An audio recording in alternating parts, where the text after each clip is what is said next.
Chapter 1 Rebirth. Open corner bracket born into suffering. Suffering leads to death. Parting with one's desire leads to bitterness. Bitterness leads into what one does not desire. Being unable to obtain one's desires leads into suffering. In Buddhism, there are the 8 sufferings. Our protagonist had experienced no fewer than 5 of these sufferings. His whole life since birth had basically been a chronicle of tragedies. Fortunately, it was a short chronicle, because he only lived to the age of 28 before facing his mortality. Perhaps his life ought to have ended at that point. However, at that moment, fate conceived a single turning point.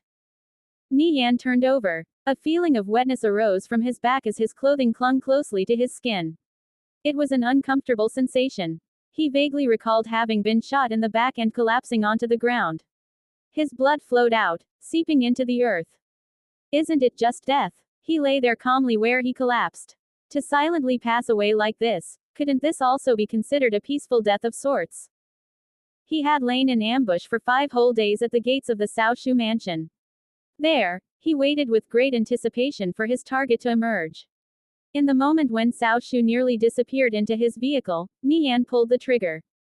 Employing his sniper rifle, he delivered a bullet straight through Cao Shu's skull. Bang! Blood dyed the ground. Gazing through the scope from a distance, he noticed a hole in Cao Shu's head with blood flowing out smoothly. Cao Shu's eyes stared vacantly before finally becoming blank as the light in them gradually faded away. Replaying the event in his mind, Nian felt incomparable pleasure in his heart as he recalled the scene of the bullet piercing through Cao Shu's head. Naturally, it was because he had been unburdened of his hatred. Cao Shu possessed a lifetime of glory and splendor, yet he died at the hands of a nobody like Nian. Even if he became a ghost, Nian wouldn't be too particularly bitter. In the face of death, everyone was at an equal standing. Even if he had the wealth to rival nations, it still hadn't been able to save his life. Cao Shu had committed too many evils. It would be hard for him to escape retribution in the afterlife. At the same moment when Cao Shu's brains were blown out, Nian came to a realization. His perspective on life underwent a complete transformation. So everything in life could be determined by no more than a single shot of a sniper rifle. Perhaps tomorrow his picture would appear plastered on the front page of the morning newspaper. The headline would read, "Millionaire Cao Shu assassinated." Below, a giant mugshot would lay on the page for the common people to revere and worship. Immediately after Nian had assassinated Cao Shu's personal bodyguards discovered his location and went in pursuit. They shot at Nian, and a single bullet managed to hit him in the back. He felt a burst of sharp pain. So this is how it feels to get shot. His heart gradually grew colder as his life force rapidly escaped his body. Am I about to die? He thought, and let out a faint laugh. He laughed at the bitter shortness of life. He laughed at his life of confusion and hesitation. Only when he was about to die did he finally awaken to reality. Shortly after this realization, tears began to streak down his cheeks. The deep animosity he felt towards his parents had already ceased to exist. The events of the past were now replaying within his mind as if they were some kind of film. The only thing he longed for now in his fading time on this earth was her faint, unblemished smile. She was Nian's fellow classmate in high school. By now, she had already been engaged to someone else, yet her elegant and refined complexion remained engraved in Nian's mind, the same as it was in the past. Following the passage of time, her image became all the more unforgettable. He wondered, when she receives the news of my death, of how I took Cao Shu out with me, how will she react? Will she sigh? Or perhaps, will she shed tears in grief? The old memories of the past seemed to breach through their constraints and began flooding in. They were now drifting and floating within his mind. He was quite regretful. Sometimes, when you finally realize or understand the truth of something, it is already too late to do anything about it. In this lifetime he truly had too many regrets, too many unfulfilled desires. Nian reached out to grab at the empty air, wishing to grasp onto something. However, to his dismay, everything had gradually gone out of his reach. Alas, his life had finally reached its limit. Up ahead lay only an eternally silent abyss. Remorse and dismay resembled a dagger as it incessantly sliced at his heart. The pain in his chest was unbearable. What wrongs have I committed in my past life for the heavens to torment and punish me in such a way? Nian's grievances soared to the heavens. He was bitter. He screamed resentfully in his mind as teardrops continually tumbled down his cheeks. The moment seemed to last forever, and Nian was actually completely unaware of how much time had passed. Eventually, his mind calmed down and gradually became serene. His mind was still active as he pondered away. Could it be? Is this death? Perhaps, I'm in spirit form now. For a long time Nian felt sensations in his fingers, moreover, it felt real. Why, after all this time, why am I still conscious? He immediately sat up. Surveying his surroundings, he stared out blankly, at a complete loss. Could it be? Is this the underworld? Nian's dull eyes gradually began to regain their focus. As he looked around, a few old things entered his vision: a wooden bed, a chair, and a visibly damaged floor. Where is this place? Didn't I already die? He felt as if he were in a dream, having a sort of illusory sensation. He began feeling his back. His entire hand felt wet and sticky. However, as he moved his hand into view, he saw that his palm wasn't covered in blood but rather sweat. The wet sensation he felt earlier was due to the clothing on his back having been soaked wet in his own perspiration. What's going on? Didn't I lose a lot of blood? He vaguely recalled his blood being red. It was just like red wine, except with a scarlet tint. It was the color of his life gradually fading away. Nian still felt pain after pinching himself. This really isn't a dream. Don't tell me, assassinating Cao Shu was a dream as well. Why did it feel so real? It was just as Zhuangzhou muttered as he awoke from a dream. Am I Zhuangzhou who dreamt I was a butterfly, or a butterfly who dreamt it was Zhuangzhou? How do I determine what is real, and what is a dream? He surveyed his surroundings with a hint of doubt. There were just too many questions left unanswered. Within the dim lighting, there was a shabby-looking wooden bed, chair, and desk. By the wall, there stood the grandfather clock his old man loved to exaggerate as a priceless antique. Tick-tock, close corner bracket. The sound it produced echoed into the silence. Nian recalled that the clock's time had never been accurate, not even once. It was as if his past memories were stored in an old photo album. They slowly began opening up. This room here feels so familiar. Isn't this the house I lived in when I was in high school? Through the gap in the window curtains, sunlight shone in. He felt a stinging sensation as the sunlight entered his eyes, causing his pupils to violently contract. This was a type of dazzling awakening into reality.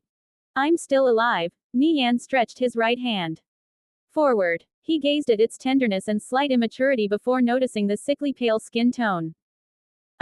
What's going on here? Am I myself from 10 years in the past, or am I myself from 10 years in the future? Nian scratched his hair in great bewilderment. Aligning his train of thought, a few fragments from his memories began emerging. Gradually, they became clearer and distinct. This was the year he turned 18. It was summer vacation and his parents weren't home. He had developed a 40-degree fever that summer and nearly died. Only through luck did he manage to keep his life. During that time, his parents had left him with a bit of money. Immediately afterward, they took off without a word of goodbye. They never returned home, not even after 2 or 3 months, and he wasn't able to reach them through their cell phones either. It was as if they had just vanished without a trace. At that time, he believed his parents didn't want him anymore. He was alarmed, terrified, scared. All kinds of emotions began to plague and burden him. In addition to this, he had also developed that high fever. The experience left a deep trauma within his heart. He became timid, cowering at the slightest breeze. It took him until the age of 25 to begin correcting that personality to some extent. Only afterwards, when he grew up, did he find out that his parents hadn't abandoned him on purpose. Rather, they had borrowed money from a family friend and started up a smuggling businesses at the country's borders. At that time, the country urgently needed a type of metal called polonium. It proved to be an important strategic resource. Following every nation's discovery of this metal's usage, they rapidly began placing restrictions on its export and started hoarding the resource for themselves. It was unknown how Nian's parents were able to find such a source. Although, in the end, they managed to smuggle the metal back into the country, selling it to the government at several hundred times the price they purchased it for. As a result, they earned a huge sum of money. Their current circumstances at the time were very stressful and nerve-wracking. Thus, Nian's parents were unable to contact him through the phone. Furthermore, their matters were classified military secrets. If any information were to leak out, it would result in their deaths. As a consequence, Nian and his parents' misunderstanding became buried in such a way. It took many years after the matter had passed for his father to inform him of the truth, and only then did Nian forgive the both of them. It was that year when his father had earned his first major payout and used it to establish a smelting company. Furthermore, he undertook and completed several large projects, advancing the company's reputation by leaps and bounds. He resolved his family's plight, and as a result, Nian was transferred over to a high-class school within the city. Is it possible? Have I really returned to that time? I can start all over again from the beginning. Nian's current emotional state was hard to describe. Pleasant surprise and nervous apprehension interweaved with each other as his emotions swayed all over the place. He was anxious that everything occurring now was simply a dream. Nian climbed out of his bed and opened the window curtains. Rays of sunlight were scalding as they released their scorching heat onto his skin. The sensation clearly informed him that at present, he truly wasn't dreaming. He bent his head down to see that beside the windowsill lay his textbooks, arranged neatly on the table: mechanical theory, automation, language, advanced mathematics, AI design, and so on. Nian flipped open a few pages. The familiar characters were like a clear stream. Along with his past memories, they rejuvenated his mind. These textbooks represented the youth that had passed by. After reaching his senior year of high school, he transferred to a high-class inner-city school. The projects that his father had undertaken succeeded. From then on, any materialistic desires he had were easily satisfied. His rise into becoming a well-off son of an entrepreneur caused him to turn lazy and idle. By the time he had graduated high school, his academic marks were definitely less than stellar. Afterwards, his father spent quite a bit of money to allow him to attend a famous university. Only, by the time he graduated from university, he had learned absolutely nothing. He wasted every day sitting around idly. When he reached the age of 25, his father's business started suffering from the attacks of the South Shoe Century Financial Group. Several family friends who were also trusted confidants were bribed by South Shoe into betraying Nian's father. Thus, his company met with several setbacks in quick succession. Money, once more, had become a concern for the family. His father committed suicide by overdosing on drugs, and his mother fell ill due to the grief. She eventually passed away in the end as well. Only after suffering the pain of losing both his parents did Nian begin making progress in his studies, self-studying in numerous courses. However, by that time it was already too late. He had simply missed too many opportunities. Once full of longing, Nian was prepared to hew out a piece of the world for himself. However, how could Cao Shu allow the son of his former enemy to make a comeback? With Cao Shu interfering behind the scenes, there wasn't a single company who dared to hire him, leaving Nian with nowhere to go. If it weren't for him playing the virtual reality game Conviction, scraping by with what little income he could earn by selling items, he wouldn't have been able to even eat a meal. He had no hopes of gloriously defeating Cao Shu by rising to prominence as an underdog. However, an anxious hare could still give a nasty bite. Being at an impasse, Nian's final decision was to take Cao Shu out with him. The sound of the gunshot vented out all of Nian's resentments and loathing. His destiny seemed bright and clear, so Cao Shu probably never thought his life would conclude in such a way. Nian believed himself to have died and never expected time to play a joke on him, returning him to the summer vacation of his second year in high school.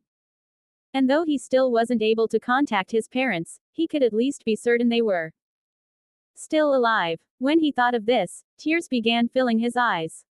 When a son wanted to provide for his parents yet the parents were already gone, no other person was capable of understanding the bitterness and grief in Nian's heart. The heavens had given him another chance. He would absolutely never become confused and act indecisively again. It would take a little over 20 days for his mother and father to return home. Since it was summer vacation right now, at the moment, he had no choice but to stay at home. That year, in the second half of the semester during my second year of high school, if I recall correctly, the virtual reality game, Conviction, had just recently been released. Nian distinctly remembered the scene of countless financial firms establishing a presence in Conviction's rapidly rising popularity on the year of the game's release. They poured tremendous amounts of resources into the large-scale development of this virtual reality game. It was truly due to these numerous financial firms that Conviction deservedly became the second world for humanity. After he entered the high-class inner-city school, he was finally introduced to the game by his best friend. By that time a semester had already passed. Only by then, many people were already at a very high level. He had already missed the best period of time to begin leveling. Left behind, he had no choice but to try and catch up with all his might. The faded pages of the photo album, his memory, once again turned anew, revealing their bright colors. The most unforgettable moments in his life had come from the time he'd spent in the game. He had come to know so many friends in that game. In the calendar of his life, it was only because of them that those days of loneliness had not appeared too excessively senseless. Prior to assassinating Cao Shu, Nian was formerly a level 180+ great thief. Though he wasn't at the summit, he could barely be considered to be among the top experts. Nian suddenly recalled there was a bank card containing all of his savings in the drawer. I have the money to buy a virtual reality helmet, Nian thought to himself. Pulling open the drawer, he turned everything over, searching. At last, he found a silver-white bank card from the corner of the drawer. If he recalled correctly, the amount of money stored inside his bank account was 2,000 credits, 1 credit the equivalent of $1. This money had come from him saving expenses on food and clothes over the course of several years. Back then, he wanted to buy the most advanced Model X3 computer. However, by the time he waited the several years needed to save up the money, the Model X3 had already become obsolete. Naturally, his pocket money was not merely this little after his father's business had become successful. Due to his father wanting to make it up to Nian, he gave Nian practically everything he asked for. Something he wanted, if it could be bought, it would arrive. Nian was 18 years old this year. However, he possessed the soul of his 28-year-old self. Everything would once again start anew. From henceforth, a new chapter in his life would open up. However, without the sufficient capital, he wouldn't be able to accomplish anything. So, he would start from the game. Using his prior experiences of the game, becoming a professional gamer and earning a little bit of money was a very simple affair. Nian remembered the time when Conviction's first gaming helmets had just begun selling. In an effort to make them spread, the prices were unusually cheap. There were 3 entry models: Model A, B, and C. Each entry model's configurations were unique. The immersion level of the virtual reality helmets ranged from 76%–98%. A sum of 1,300 credits was enough to afford the cheapest model. With the current amount of money Nian had stored in his savings, it was sufficient for him to purchase the lowest tier model virtual reality helmet. He could clearly and distinctly recall many items and things from the game. If he started all over again, it wouldn't be too difficult for him to procure some results. Placing his bank card within his pocket, he shifted his gaze towards the advanced mathematics textbook on the side. As if God himself had just slightly nudged the textbook up, it trembled a little bit before a crisp new $100 bill emerged and fell out. At that moment, he recalled several things as memories once again began floating into his mind. He suddenly remembered that the first meeting between him and Xie Yao would occur today. He had taken the $100 bill and left the house to buy medicine at the pharmacy. Xie Yao was his deskmate during his senior year of high school, as well as the prettiest girl in his class.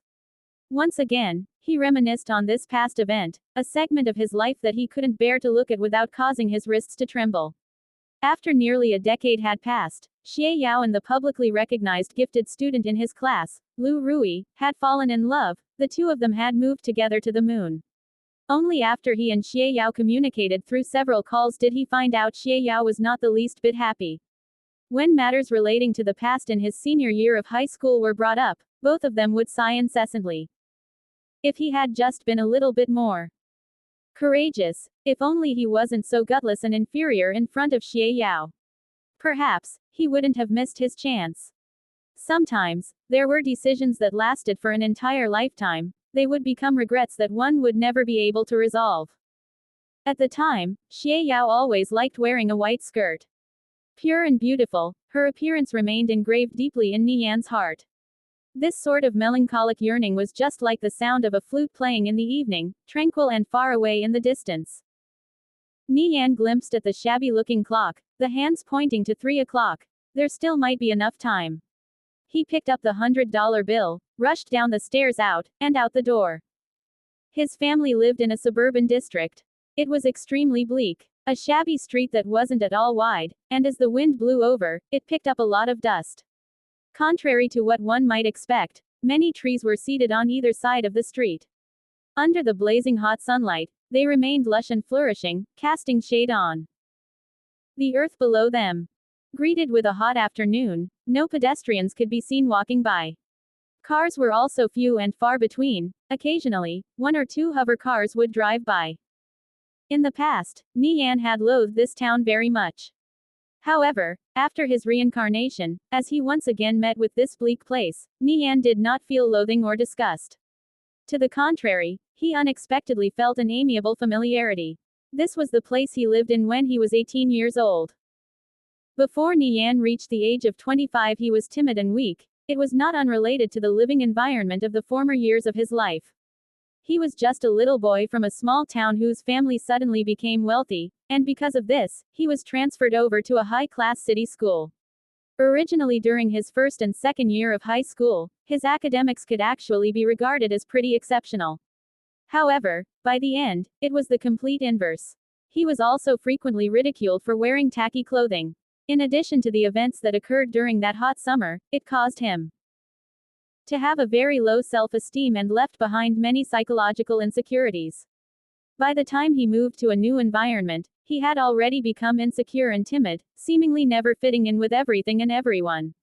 If he hadn't come to know several good friends, it would be hard to say he wouldn't have suffered a mental breakdown. However, this was in the past. Presently, never did he expect that after going through an entire lifetime, he would return to where it all started. This time, he promised to himself that he would never repeat the mistakes of his previous self again. He sprinted off towards the pharmacy. The surrounding buildings looked somewhat shabby, there were no signs of human life. Following the increasing speed of the urbanization process, the people of this small town would migrate towards the dense crowds of large cities. And the area within this small town's borders would become increasingly desolate as the population became fewer and fewer. After 100 years, this area would become demolished and once more change into an open field. Over here is the school, and on the other side is the supermarket. Like an old horse that knew the way, Nian gazed at the surrounding buildings with familiarity. His frame of mind gradually became more optimistic. I've gone back. I've truly gone back. In the past, he had always held a lot resentment towards his unjust fate. However, now he was grateful towards the heavens. I'm going to start all over again. I'll do it right this time. Nian was tempted to scream these words at the top of his lungs, venting out all of the indescribable emotions he had held within his heart.